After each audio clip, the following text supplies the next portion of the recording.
morning. Morning mga Pepa. So another day, another video to share. December na. Papasko na naman, nilipas na naman ang isang taon. So bali ang agenda ko ngayon, ang share ko is ito. Ito nga akong XR 150. Anak na. May makulit. Bali hindi ko pa i-share yung mga details talaga na ginawa ko dito. Bali may maintenance na akong gagawin.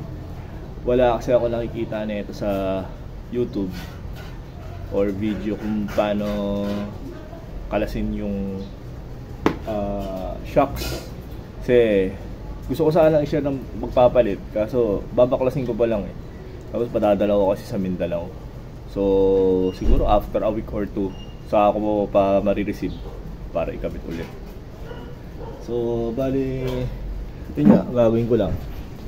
Pakita ko lang paano baklasin yung shocks, rear shocks. Bali inubaran ko na siya.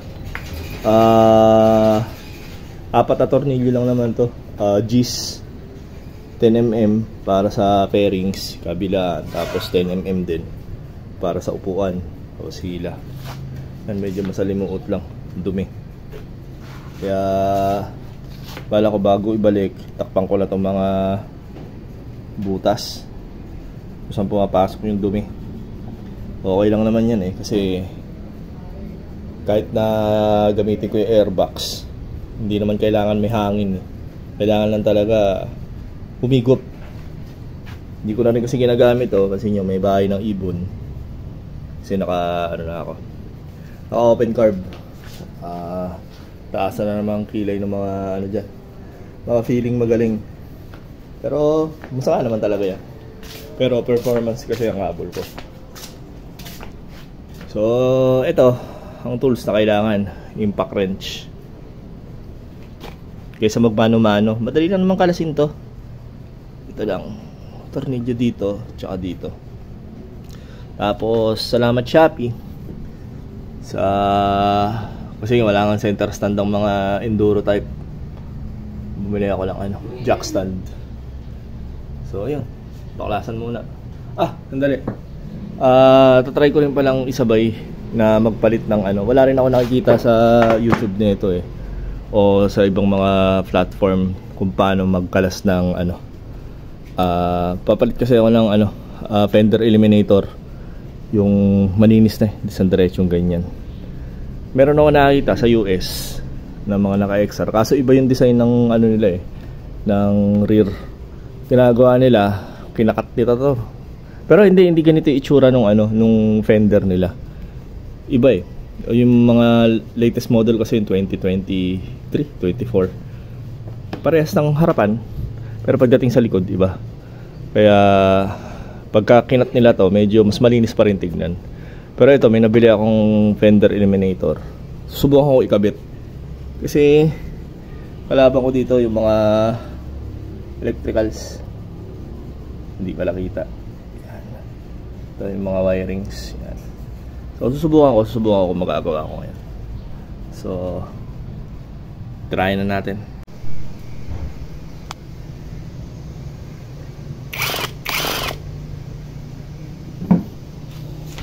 Game. So, kailangan pala tirahin sa baba.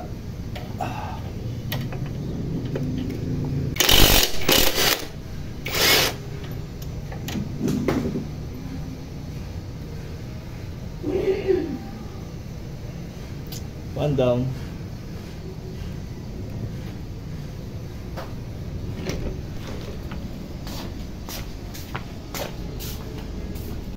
Tapos sunod natin to. Alright.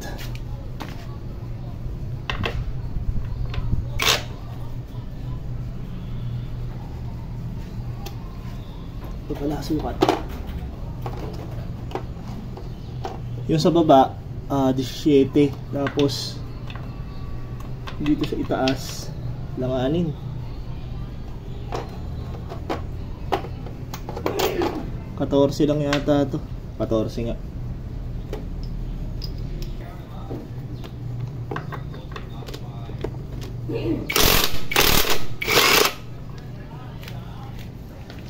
Laking tulong ng impact wrench.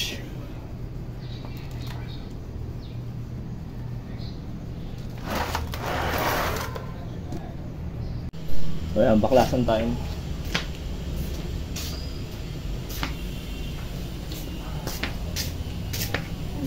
Lagay ko, kailangan ko unahin yung sa baba.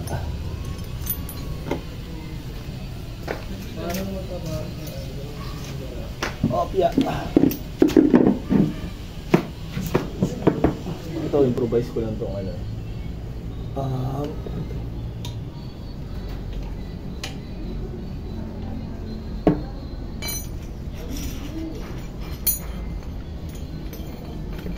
Yung tire hugger niya. Sukat niya ito.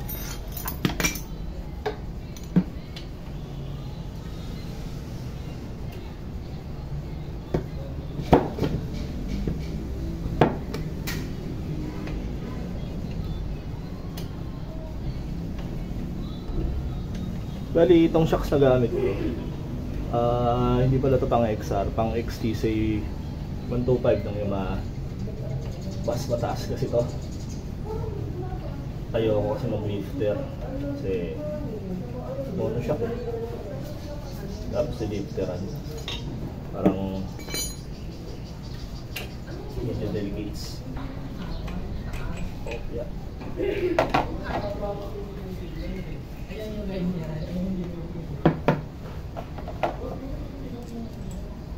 Ito may kasamang washer lang kasi medyo hindi kami pantay ng sukat nung kinat yung parang tenga niya.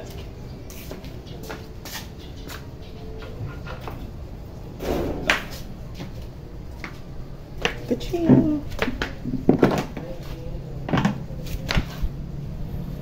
And then saan ba? Dito na lang. Tama.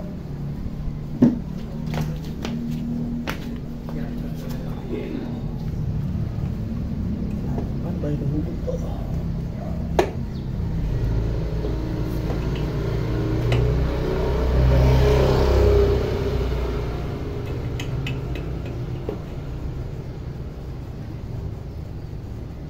Ang bihira. Paano ba yung nahugot ito? Hindi pala ganun kadali.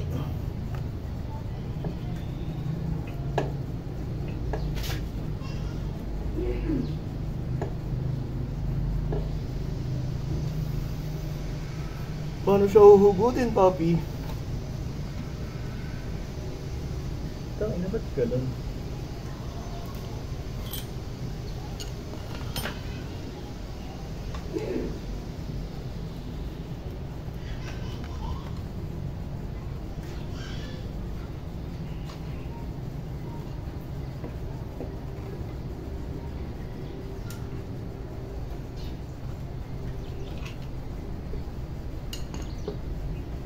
Pero parang mali. Parang dapat sa taas.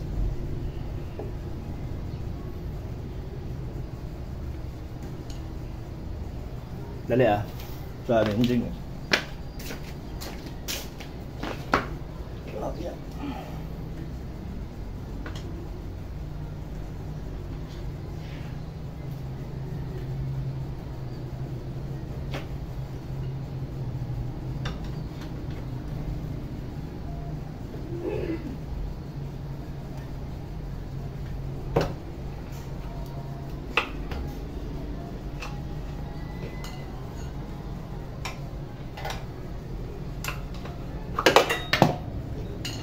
Ayun.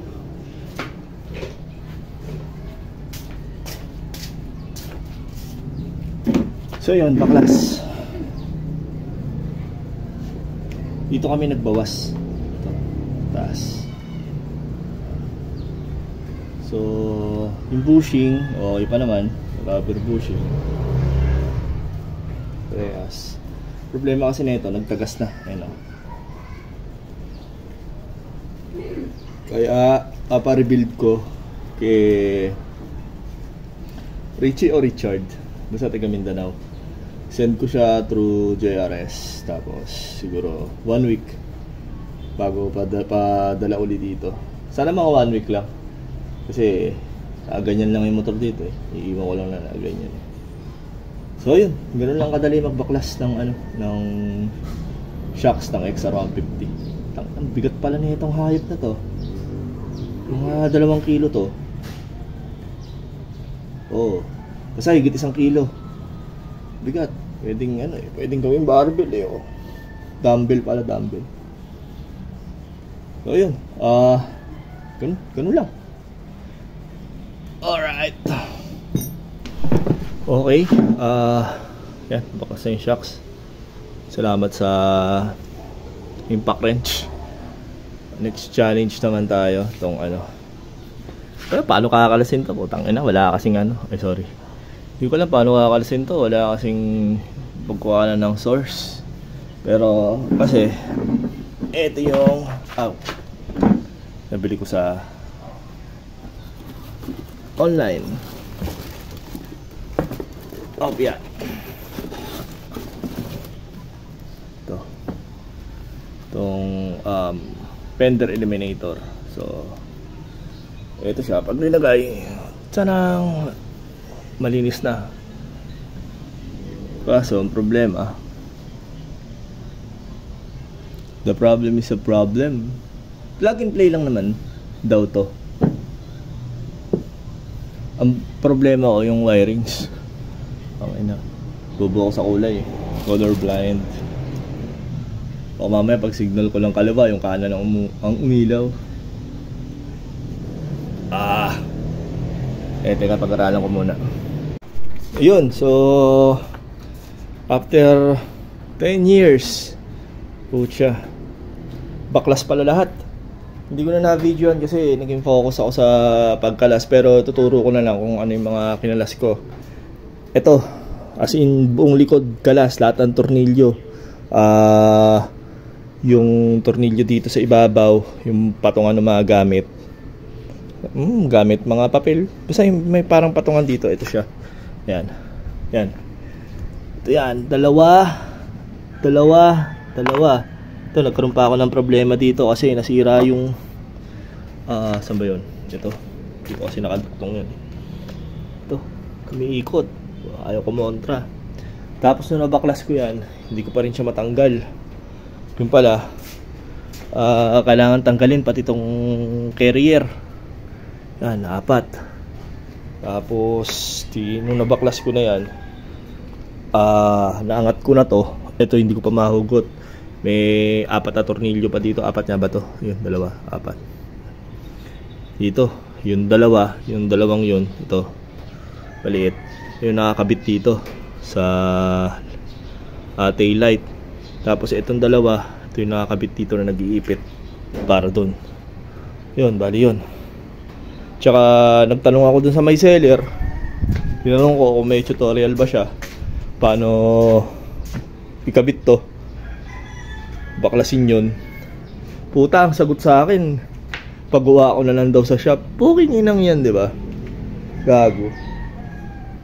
Nagbibenta eh. Tapos maaari man lang sabihin niya lang na kalasin lahat, as in lahat. Di madali. So nagtingin pa ako ng ano, ng mga picture sa review ng item.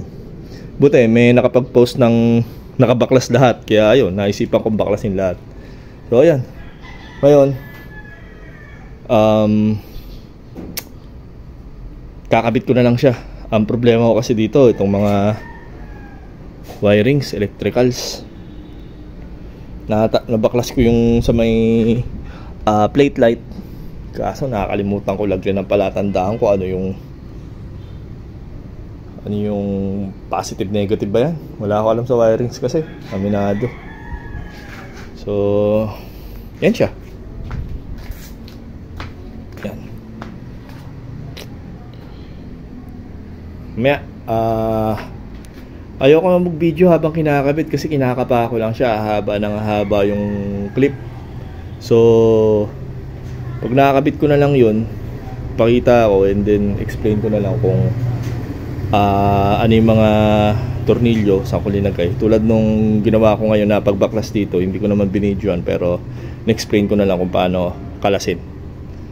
So yun, may uli. Tsaka medyo lobat, charge muna ako. Ay, may uli. Yan, so update. Ito. Ikabit ko na. Isalpak ko na. Bali, kanina nakakalas lahat. Ito, plug and play lang talaga. Papasok mo lang siya dyan sa loob. Medyo, ano lang, labas mo lang tong wire. Ito, tong wire lang naka-clip naman yan dito eh. Usod mo lang para lumabas siya. Para maipasok mo ng gusto. Kasi kapag hindi mo ginawa yon, maiipit siya dito. So, luwagan mo lang siya para ipasok mo siya ng ganyan. Tapos pagkapasok, yung dowel nung stock nito, yung dowel hindi kasya eh. Tumatama dito, so tinanggal ko na yung dowel. Tapos yan, 10mm. Bali, hindi ko hinigpitan yan kasi wala akong washer. Kailangan ng washer dito para hindi lumusot dun sa goma. So lalagyan ko pa siya ng washer. Lagyan ko pa siya ng washer dun. Ganun din dito sa kabila.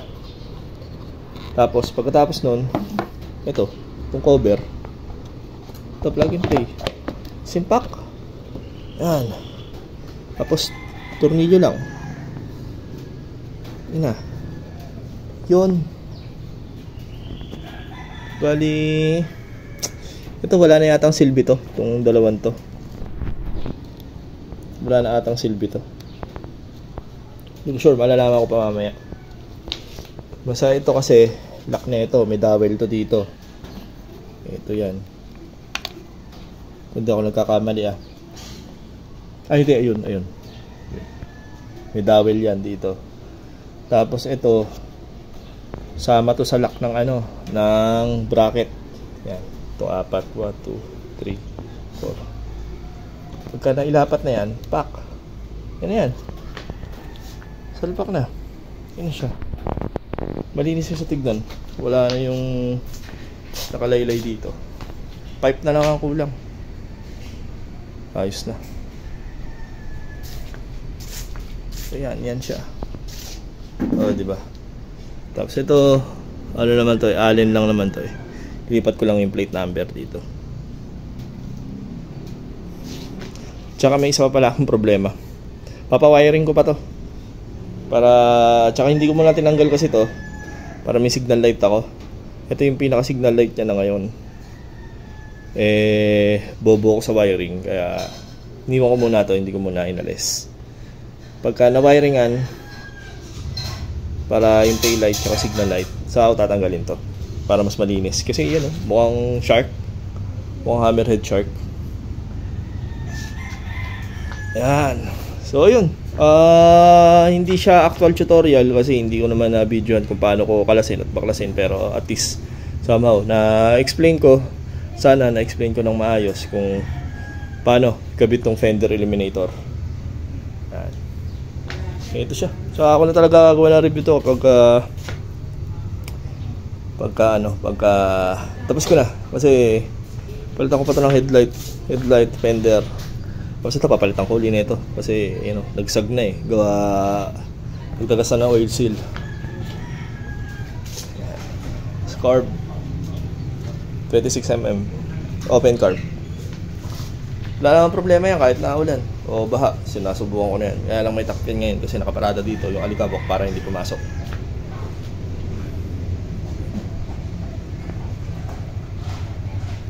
So ayun, yun na siguro. Kakabit ko na lang naman yun. Tapos na. Peace out.